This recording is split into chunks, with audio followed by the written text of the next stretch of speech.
നമ്മുടെ എത്ര ഉപ്പയെ മയ്യത്ത് പൊതിഞ്ഞിട്ട് പോയില്ലേ, നമ്മുടെ ഉമ്മയെ കൊണ്ടുപോയില്ലേ, നമ്മുടെ ജീവനായിരുന്ന ഉമ്മയെ, നമ്മുടെ സഹോദരങ്ങളെ കൊണ്ടുപോയിട്ടില്ലേ? മയ്യത്ത് പൊതിയുന്ന സമയം നിങ്ങൾ എവിടെങ്കിലും നിൽക്കരുത്, കാണണം. അത് അവസാനത്തെ ഒരു പൊതിയൽ, അവസാനത്തെ ഒരു യാത്ര, ആ ഒരു യാത്ര കാണുക തന്നെ വേണം. അതുകൊണ്ടാണ് ഇവിടെ മഹദിയായ ആയിഷ ബീവി റളിയല്ലാഹു അൻഹയോട് അല്ലാഹുവിന്റെ റസൂൽ പറഞ്ഞു കൊടുത്ത ഒരു വാക്ക് ഞാൻ നിങ്ങളോട് പറയാ. അല്ലാഹുവേ, ആയിഷ ബീവിയോട് പറഞ്ഞു, ആയിഷ, ഒരാൾ മരിച്ചു കഴിഞ്ഞാൽ ആ മനുഷ്യന്റെ ആത്മാവ് കരയും ആയിഷ. അവന്റെ മനസ്സ് പൊട്ടി അവൻ കരഞ്ഞു പോകും. ഞാൻ മരിച്ചാൽ എൻ്റെ ആത്മാവ് കരയുമല്ലോ. നിങ്ങൾ മരിച്ചാൽ നിങ്ങളുടെ ആത്മാവ് കരയും, നിങ്ങളുടെ മക്കൾ മരിച്ചാൽ അവരെ ആത്മാവ് കരയും. അള്ളാഹു നമ്മുടെ മക്കൾക്കൊക്കെ ആഫിയത്തുള്ള ദീർഘായുസ് കൊടുക്കട്ടെ. എന്തിനേറെ സമയമില്ല, പെട്ടെന്ന് പറയുകയാണ്. ഒന്നാമത് കരയുന്ന എപ്പോഴെന്നറിയോ? ഇതെന്തിനാ ഞാൻ ഇത് പറയുന്നത്? നിങ്ങളുടെ സമയം കൊന്നുകളയാനല്ല, ഈ ഒരവസ്ഥ എനിക്കും നിങ്ങൾക്കും വരുമെന്ന് പഠിപ്പിക്കുകയാ. ഒന്നാമത് ഷമീർ ദാരിമി ധരിച്ചിരിക്കുന്ന ഒരു വസ്ത്രമുണ്ടല്ലോ, പ്രഭാഷണത്തിന് വേണ്ടിയിട്ട് കടന്നു വന്നപ്പോൾ എൻ്റെ പ്രിയപ്പെട്ടവൾ അലക്കി തേച്ച് തന്ന വസ്ത്രവും ഇട്ടുകൊണ്ട് ഇവിടത്തേക്ക് ഞാൻ കടന്നു വരുമ്പോ ഈ ഒരു വസ്ത്രത്തിലേക്ക് ഞാൻ എൻ്റെ വീട്ടിലെത്തുമെന്ന് പറയാൻ പറ്റുമോ? അല്ലാഹുവേ, അപകട മരണങ്ങളെ തൊട്ട് നമ്മളെയും ഇവിടെ ഇരിക്കുന്ന മുഴുവൻ സഹോദരങ്ങളെയും നീ കാക്കണേ അല്ലോ. വാഹനത്തിന്റെ ഉള്ളിൽ പെട്ടുകൊണ്ട് ശരീരങ്ങൾ ചതഞ്ഞരഞ്ഞു പോയി കീറി മുറിക്കുന്ന ഒരു മരണം ഞങ്ങൾക്ക് വെക്കല്ലേ അല്ലാ. സഹോദരങ്ങളെ, ഞാൻ ഇവിടെ വെച്ചാണ് മരിക്കുന്നതെങ്കിൽ ഇന്നെന്നെ ഇവിടെ കൂട്ടാമെന്ന ഫായിസോ, അതല്ലെങ്കിൽ ഇവിടെ ഇരിക്കുന്ന പ്രിയപ്പെട്ട അബ്ദുള്ളക്കയോ, അല്ലെങ്കിൽ ഇവിടെ ഇരിക്കുന്ന ഉസ്താദുമാരോ ആരെങ്കിലും ഷമീർ ദാരിമിയുടെ വസ്ത്രമൊന്ന് ഊരി മാറ്റാൻ വരുമ്പോ ഞാൻ അവരോട് പറയാണ്, ഞാനല്ല, എൻ്റെ ആത്മാവ് അവരോട് പറയാ, വയാ ഹിബ്ബായി, എൻ്റെ സ്നേഹിതരെ, ഇവിടെ വന്ന സമയം മുതൽ നിങ്ങൾ എന്നോടൊപ്പം വന്നവരാണ്, നിങ്ങൾ എൻ്റെ കൂടെ കൂടിയവരാണ്, നിങ്ങൾ എന്നോട് വർത്തമാനം പറഞ്ഞവരാ. ഇന്ന മിൻ മുജാദബതി മലക്കുൽ മലക്കുൽ മൗത്ത് കടന്നു വന്നിട്ട് എൻ്റെ ശരീരത്തും ആത്മാവ് വലിച്ചൂരിയ ആ ഒരു വേദന ഇതുവരെയായിട്ടും മാറിയിട്ടില്ലല്ലോ.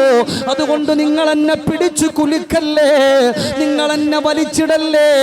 എൻ്റെ ശരീരത്തുള്ള വസ്ത്രം ഊരി മാറ്റുമ്പോ വളരെ ലഘുവായി മയമായിട്ട് ഊരി മാറ്റുമോ? സഹോദരങ്ങൾ, അങ്ങനാട് മരിക്കാ കിടക്കുന്ന മനുഷ്യന്റെ ചുറ്റുഭാഗത്ത് മലക്കുൽ മൗത്തും കൂട്ടുകാരും വന്ന് കാലിന്റെ തള്ള വിരളീന്നവിടം റൂഹ് പിടിച്ച് വലിക്കാട്. ആ സമയത്ത് പറയുമല്ലോ, വഖീല മൻ റാഖ് വലന്ന അന്നഹുൽ ഫിറാഖ് والتفت الساق بالساق إلى ربك يومئذ المساق. കാരിന്റെ തള്ളവരളീന്ന് മലക്കുൽ മൗത്തിന്റെ കൂട്ടുകാർ റൂഹ് പിടിച്ച് വലിക്കുമ്പോ വേദന കൊണ്ടിങ്ങനെ പിടയുകയാണ്, ഞരമ്പുകളൊക്കെ വലിച്ചു മുറുക്കുകയാണ്. വല്ലാത്ത നൊമ്പരമാണ്, സഹിക്കാൻ പറ്റുന്നില്ലല്ലോ. എഴുന്നേറ്റ് ഓടാവരുങ്ങുമ്പോ മാലാകമാര് പിടിച്ചു കിടത്തുമെന്റെ ചെറുപ്പക്കാരെ, ഓരോരുത്തരെ പിടിച്ചു കിടത്തുകയാ. എവിടെങ്കിലും എഴുന്നേറ്റ് ഓടാൻ പറ്റുമോ? അല്ലാഹുവേ, എന്തൊരു വേദനയാ. ചുറ്റുഭാഗത്ത് നിൽക്കുന്ന ഉസ്താദിനെ കാണുന്നുണ്ട്, ദാരിമിയെ കാണുന്നുണ്ട്, ഹൈതമിയെ കാണുന്നുണ്ട്. അപ്പൊ ദാരിമി എന്താ വിളിച്ചു പറയുന്ന? ഷമീർ ദാരി പറയാ, ഉസ്താദേ, വഖീല മൻ റാഖ്, നിങ്ങൾക്ക് മന്ത്രിക്കാൻ അറിയുമല്ലോ. വല്ലാത്ത വേദനയാണ്, ഇതെന്ത് നൊമ്പരമായത്. ഇതുപോലത്തെ ഒരു വേദന ഞാൻ സഹിച്ചിട്ടില്ലല്ലോ റബ്ബേ. അതുകൊണ്ട് നിങ്ങളൊന്ന് മന്ത്രിച്ചു തരാമോ? ആര് കേൾക്കാനാ ചെറുപ്പക്കാരാ? അവസാനം റൂഹ് പിടിച്ച് പിടിച്ച് പിടിച്ചുകൊണ്ട് വന്ന് തൊണ്ടക്കുഴിയിലേക്ക് അങ്ങ് വെക്കുകയാ. അവിടെ മുതൽ പിന്നെ മലക്കുൽ മൗത്താണ് ആത്മാവിനെ പിടിച്ചു വലിച്ചു. ശരീരത്തുനിന്ന് റൂഹദാ വലിച്ചൂരിയിട്ടുണ്ട്. ശരീരത്തിന്റെ ഞരമ്പുകളൊക്കെ പിടിച്ച് പിടിച്ചു വലിച്ചു മുറുക്കിയിട്ടുണ്ട്. എന്ത് വേദന എന്നറിയോ? അതുകൊണ്ടാണ് മലക്കുൽ മൗത്ത് റൂഹ് പിടിച്ചു പോയി. എല്ലാവരും കടന്നു വന്ന് ഒരു കഷ്ണം വെള്ളത്തുണിയിൽ 3 കഷ്ണം വെള്ളത്തുണിയിൽ നമ്മളെ പൊതിഞ്ഞിടാൻ വന്നുകൊണ്ട് വസ്ത്രമൂരി മാറ്റുമ്പോ പറയുന്ന എന്നെ കുലുക്കല്ലേ, എന്റെ ശരീരമാസകലം വേദനിക്കുന്നേ. മലക്കുൽ മൗത്തും കൂട്ടുകാരും വന്ന് റൂഹ് പിടിച്ച വേദന ഇന്ന് വരെ മാറിയിട്ടില്ലല്ലോ. എന്തിനേറെ കൂട്ടുകാരാ, നിങ്ങൾക്ക് മനസ്സിലാക്കാൻ ഒരു കഥ പറഞ്ഞു തരാ. റൂഹുല്ലാഹ് ഈസാ നബി അലൈഹിസ്സലാത്തു വസ്സലാമിനോട് അവിടുത്തെ ആളുകൾ വന്നിട്ട് പറഞ്ഞു, ഈസ നബിയെ, നിങ്ങൾ മരിച്ചവരെ ജീവിപ്പിക്കുമല്ലോ നബിയെ, എന്നാ നിങ്ങൾ വരുമോ, ഞങ്ങളൊരു ഖബർ കാണിച്ചു തരും, ആ ഖബറിലുള്ള ആളിനെ വിളിക്കണമെന്ന് പറഞ്ഞപ്പോ ഈസാ നബി സമ്മതിച്ചുകൊണ്ട് കടന്നു പോവുകയാണല്ലോ. അവരൊരു ഖബറിന്റെ അരികിലെത്തി, ഒരു ഖബർ കാണിച്ചു കൊടുത്തു.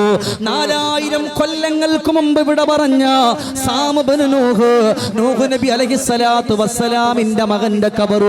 അവിടുന്ന് റബ്ബിലേക്ക് ദുആ ചെയ്തു, അല്ലാഹ് ഇവിടുന്ന് വിളിക്കുമ്പോ ഈ ഖബറിൽ നിന്ന് ആളിനെ എഴുന്നേൽപ്പിക്കണേ അല്ലാഹ് എന്ന് ദുആ ചെയ്തിട്ടു. ഈസാ നബി അവിടുന്ന് ദുആ ചെയ്തുകൊണ്ട് അവസാനം പറഞ്ഞു, ബിസ്മില്ലാ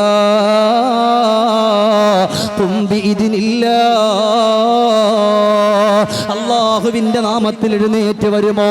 ഖബർ പൊട്ടിപ്പിളർന്നൊരു മനുഷ്യൻ വരികയാണ്. ഞാൻ ചുരുക്കി പറയട്ടെ, അദ്ദേഹത്തിനോട് കാര്യങ്ങൾ ചോദിച്ചു. ആരാ? ഞാൻ സാം ഇബ്നു നൂഹാണ്, നൂഹ് നബിയുടെ മകൻ സാമാണ് ഞാൻ. 4000 കൊല്ലങ്ങൾക്ക് മുമ്പ് വിട പറഞ്ഞു പോയ ആളാ എന്ന് പറയുമ്പോഴേക്ക് അവിടെ നിന്ന് ചോദിച്ചു പോവുകയാണ്, കൈഫ കാന വജത്തൽ മൗത്ത്, മരണത്തിന്റെ വേദന എങ്ങനെയുണ്ടായിരുന്നു? ആ സമയത്ത് കരഞ്ഞിട്ട് പറയാ, വല്ലാഹ് 4000 കൊല്ലമായിട്ട് അന്ന് മലക്കുൽ മൗത്ത് റൂഹ് പിടിച്ച വേദന ഇന്നീ സെക്കൻഡ് വരെ മാറിയിട്ടില്ലല്ലോ.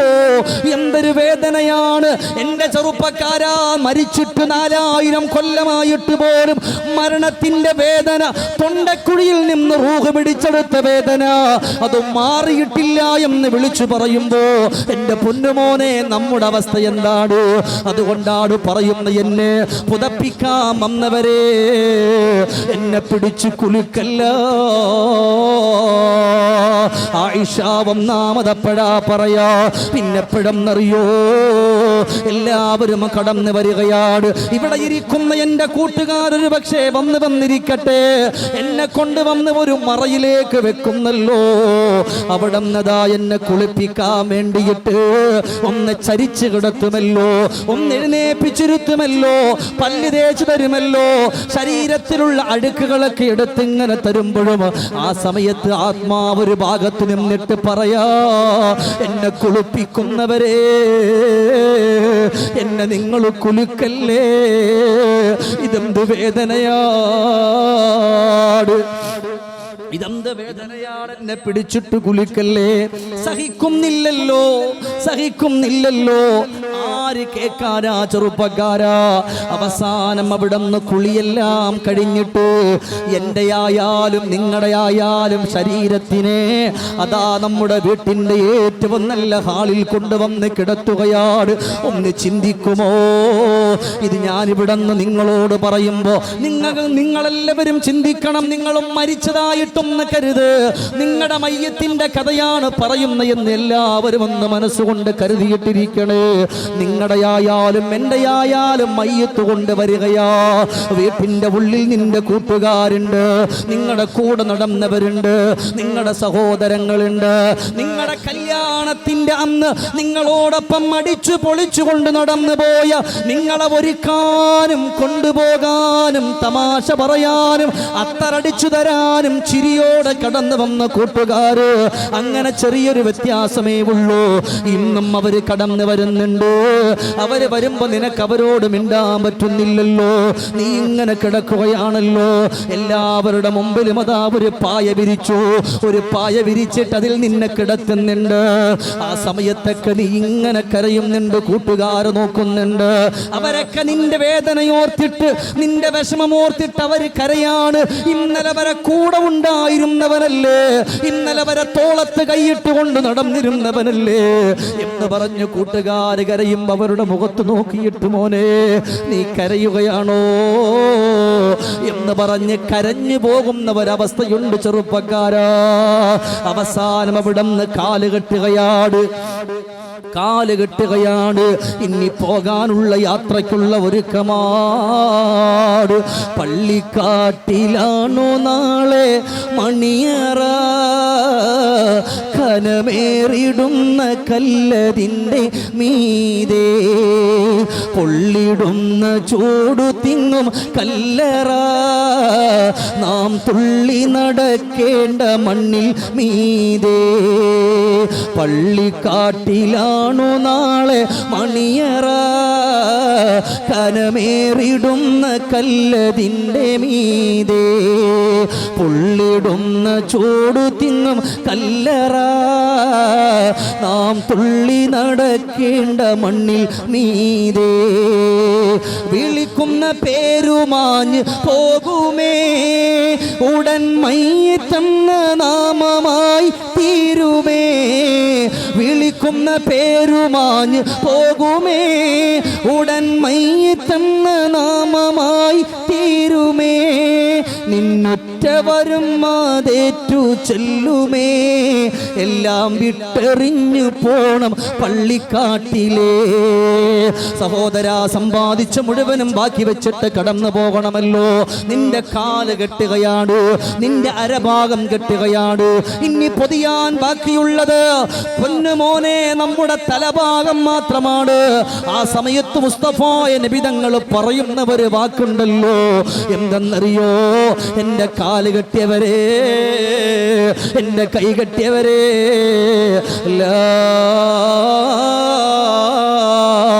تصد كفن رأسي حتى أرى وجه أهلي وأولادي وإن هذا آخر رؤيتي. എന്റെ കാല് കെട്ടിയല്ലോ, എന്റെ അരഭാഗം നിങ്ങൾ കെട്ടിയല്ലോ, എന്റെ തലഭാഗം നിങ്ങൾ കെട്ടല്ലേ, എന്റെ തലഭാഗം നിങ്ങൾ പൊതിയല്ലേ. എന്റെ മക്കൾ എന്നെ ഒന്ന് കണ്ടോട്ടെ, ഞാൻ എന്റെ മക്കളെ കണ്ടോട്ടെ, എന്റെ പ്രിയപ്പെട്ടവൾ എന്നെ വന്ന് കണ്ടോട്ടെ, എന്റെ ഉമ്മ എന്നെ വന്ന് കണ്ടോട്ടെ. നിങ്ങൾ എന്നെ പൊതിയല്ലേ. ആരാ ചെറുപ്പക്കാരാ കേൾക്കുക, മയ്യത്ത് പൊതിയുന്നവർ തലഭാഗവും കൂടെ പൊതിഞ്ഞല്ലോ. തലഭാഗവും പൊതിഞ്ഞു, അവിടെ നിന്ന് കൊണ്ടുപോകാൻ വേണ്ടി ഒരുങ്ങുകയാണ്. ആ ഒരുങ്ങാ നേരം അവിടെ നിന്ന് സലാം പറയുകയാ. വീട്ടിന്റെ ഉള്ളിലുള്ളവരോട്, നിന്റെ ഭാര്യയോട്, ജീവനു തുല്യം സ്നേഹിച്ച നിന്റെ ഭാര്യ, ജീവനേക്കാൾ ജീവനോടെ നിന്നെ ഇഷ്ടപ്പെട്ട നിന്റെ ഉമ്മ ജനാലയുടെ കമ്പി പിടിച്ചിട്ട് കരയാ. മോനെ നീ പോവുകയാണോ? പൊന്നുമോനെ, മോനെ നീ പോവുകയാണോ? ഉമ്മ ഇവിടെ തനിച്ചല്ലേടാ, നിന്റെ സ്നേഹമല്ലാതെ എനിക്കൊന്നുമില്ലായിരുന്നല്ലോ, നീ പോവുകയാണോ എന്ന് പറഞ്ഞിട്ട് ഉമ്മ ഇങ്ങനെ കരയുന്നുണ്ട്. ഉമ്മ നിൽക്കുമ്പോ അവരുടെ എല്ലാ മുഖത്ത് നോക്കിയിട്ട് ആത്മാവ്, ഞാൻ ഇനി തിരിച്ചു വരാത്ത ഒരു യാത്രയ്ക്ക് വേണ്ടി പോവുകയാണ്. ഞാൻ ഇവിടത്തേക്ക് വരുമ്പോഴും എൻ്റെ പ്രിയപ്പെട്ടവളോട്, കൊച്ചുമക്കളോട് ഇൻഷാ അല്ലാഹ് തിരിച്ചു വരുമെന്നുള്ള പ്രതീക്ഷ കൊടുത്തിട്ടല്ലേ വന്നത്. പക്ഷേ തിരിച്ചെൻ്റെ ഉമ്മയുടെയോ, എൻ്റെ ബാപ്പയുടെയോ, എൻ്റെ ഭാര്യയുടെയോ, എൻ്റെ കൊച്ചുമക്കളുടെ മുമ്പിലേക്കോ എനിക്കെത്താൻ പറ്റുമെന്ന് പറയാൻ കഴിയില്ലല്ലോ. തിരിച്ചു വരാത്ത ഒരു യാത്ര, അതാണ് മരണം എൻ്റെ കൂട്ടുകാരാ. അങ്ങനത്തെ ഒരു യാത്രയ്ക്ക് ഒരുങ്ങുമ്പോൾ പറയാ, ഇനി വാപ്പച്ചി വരൂലല്ലോ, ഇനി ഉപ്പ വരൂലല്ലോ, ഉപ്പ പോവുകയാണ് മോനെ, ഇനി തിരിച്ചു വരാത്തൊരു യാത്ര. അവിടെ നിന്ന് സലാം പറഞ്ഞിറങ്ങുമ്പോ ആത്മാവ് കൊണ്ടുപോകുന്നവരെ വിളിച്ചിട്ട് പറയാ, ഒന്ന് നിൽക്കുമോ? എൻ്റെ എൻ്റെ വീട്ടിൻ്റെ ഉള്ളിൽ നിന്നാരോ കരയുന്നുണ്ട്. അതെൻ്റെ മക്കളാണോ, എൻ്റെ ഭാര്യയാണോ, എൻ്റെ ഉമ്മയാണോ, എൻ്റെ പ്രിയപ്പെട്ടവരാണോ? ആരോ വീടിൻ്റെ അകത്തട്ടിൽ നിന്ന് കരയുന്നല്ലോ. അതുകൊണ്ട് അവരുടെ കരച്ചിൽ ഞാനൊന്ന് കേൾക്കട്ടെ. കൂട്ടുകാരാ, നിങ്ങളുടെ ഉപ്പ മരിച്ച് കബറിൽ കൊണ്ടുവച്ചപ്പോ, ഉപ്പാന്റെ മയ്യത്ത് കൊണ്ടിറങ്ങിയപ്പോ പെൺമക്കള് വാവിട്ട് വാപ്പാ എന്ന് വിളിച്ച് കരഞ്ഞല്ലോ. ഇന്നലെ വരെ കൂടെ ഉണ്ടായിരുന്ന എൻ്റെ ഉപ്പ പോയല്ലോ എന്ന് പറഞ്ഞ് കരഞ്ഞ എത്രയോ പ്രിയപ്പെട്ട ഉമ്മമാരിയും നിന്റെ മജ്‌ലിസിലുണ്ടല്ലോ. പെങ്ങളെ, അപ്പോഴൊക്കെ നിങ്ങളുടെ ഉപ്പയുടെ ആത്മാവ് നിങ്ങളെ തിരിഞ്ഞു നിന്നിട്ട് മക്കളെ കരയല്ലേ, പാപ്പ പോവുകയാ, ഇനി തിരിച്ചു വരില്ല എന്ന് പറഞ്ഞിട്ട് ഉപ്പാന്റെ മയ്യത്ത് ഇങ്ങനെ കൊണ്ടു നടക്കുകയാണ്. നിങ്ങളെപ്പോലെ ആരോഗ്യമുണ്ടായിരുന്ന ചെറുപ്പക്കാരന്റെ മയ്യത്ത് പൊതിഞ്ഞിട്ട് നിങ്ങൾ കൊണ്ടു നടക്കുന്നൊരു സമയമില്ലേ കൂട്ടുകാരാ? ആ സമയമതാ നിന്റെ കൂട്ടുകാർ ഈ ചുമന്നുകൊണ്ട് പോകുന്ന നിങ്ങളെ വിളിക്കാ, യാ അഹിബ്ബായി, എൻ്റെ സ്നേഹിതരെ, ഫലാ തഗുറന്നകുമുദ്ദുനിയാ കമാ ഗറതനീ. എന്നെ ദുനിയാവ് ചതിച്ചു മോനെ, എന്നെ ദുനിയാവ് വഞ്ചിച്ചു മോനെ. ഞാൻ നിസ്കരിച്ചിട്ടില്ലല്ലോ, പടച്ചവന്റെ പള്ളികളുടെ മിനാരങ്ങളിലൂടെ ഹയ്യ അലസ്സലാ എന്നുള്ള ബാങ്കിന്റെ തൊലിയൊന്ന് മുഴങ്ങി കേട്ടിട്ട് എനിക്ക് നിസ്കരിക്കാൻ അവിടെ നിന്ന് കഴിഞ്ഞിട്ടില്ലല്ലോ. ഈ ദുനിയാവിന്റെ പുറത്തുകൂടെ ഞാനിങ്ങനെ നടന്നതാ മോനെ. അതുകൊണ്ട് നീ നിസ്കരിക്കണേ മോനെ, നീ നോമ്പ് നോക്കണേ മോനെ. അല്ലാഹു നിനക്ക് തന്നുപോയ സമ്പത്തിൽ നിന്ന് നീ സ്വതക്ക ചെയ്യണേ മോനെ.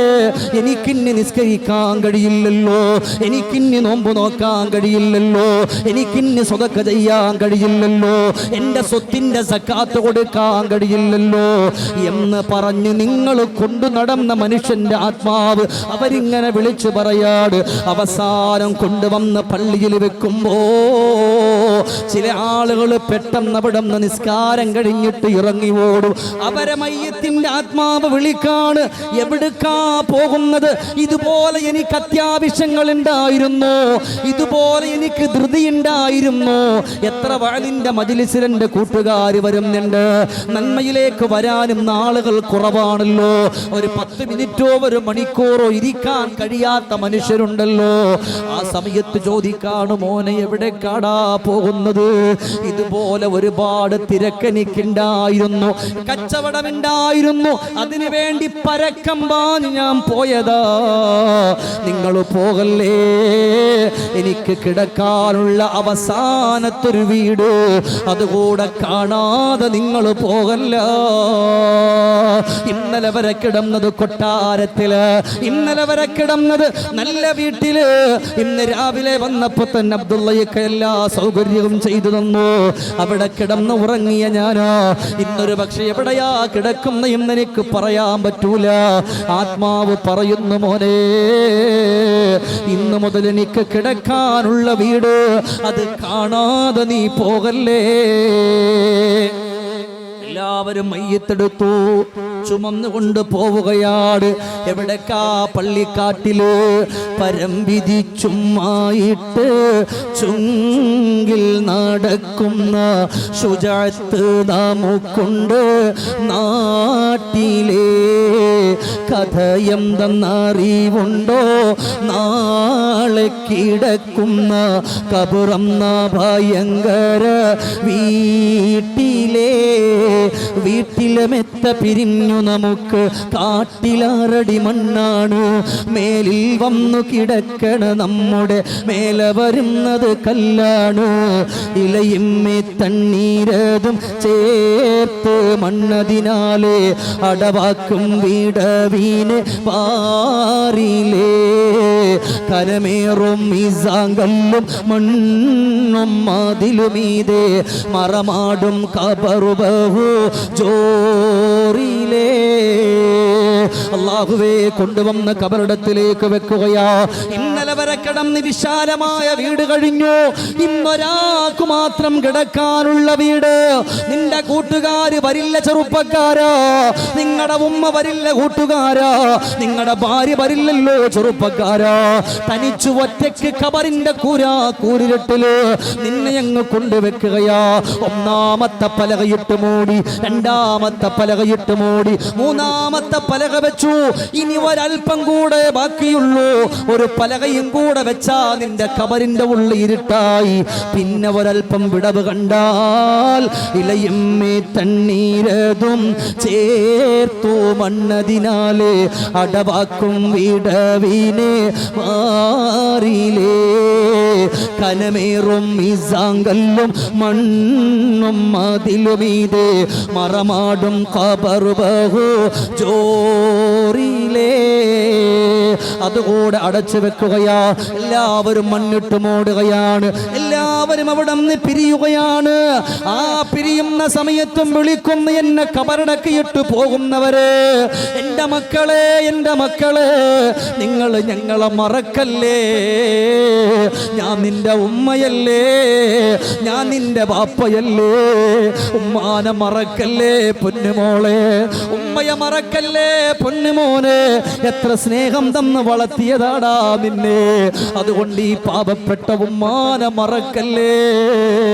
വനഹനു ഫീ ഗുർബത്തിനാ, ഞങ്ങൾ ഈ ഖബറിന്റെ ഉള്ളില് കൂരിരുട്ടിലാണ് മോനെ എന്ന് പറഞ്ഞുകൊണ്ട് വിളിച്ചു പറയുമ്പോ, ഇന്നാരാണ് അവരെ ഓർക്കുന്നത്, ഇന്നാരാണ് അവരെ ഇഷ്ടപ്പെടുന്നത്, ഇന്നാരാണ് അവരെ ഇഷ്ടം വെച്ചുകൊണ്ട് കടന്നു വരുന്നത്. മറന്നില്ലേ ചെറുപ്പക്കാരെ? ഒരു കൊല്ലം കഴിഞ്ഞാ പിന്നെ ഉമ്മാന്റെ ഖബറിന്റെ അരികത്ത് പോകുമോ? ഒരു കൊല്ലം കഴിഞ്ഞാ ബാപ്പയുടെ ഖബറിന്റെ അരികത്ത് പോകുമോ? ദുനിയാവിന്റെ എല്ലാ കാര്യത്തിനും നമ്മൾ പരക്കം പാഞ്ഞവരാണ്. അതുകൊണ്ട് അല്ലാഹുവിന്റെ റസൂല് പറയാ, ആയിഷ മരണത്തെ ഓർത്തുകൊണ്ട് പോകണേ ആയിഷ. ഇതാരാ പഠിപ്പിക്കുന്നത്? ലോകത്തിന്റെ തിരുദൂതരെ മുഹമ്മദുർ റസൂലുള്ളാഹ്. നബിയുനാ റസൂലുള്ളാഹി സ്വല്ലല്ലാഹു അലൈഹി വസല്ലം.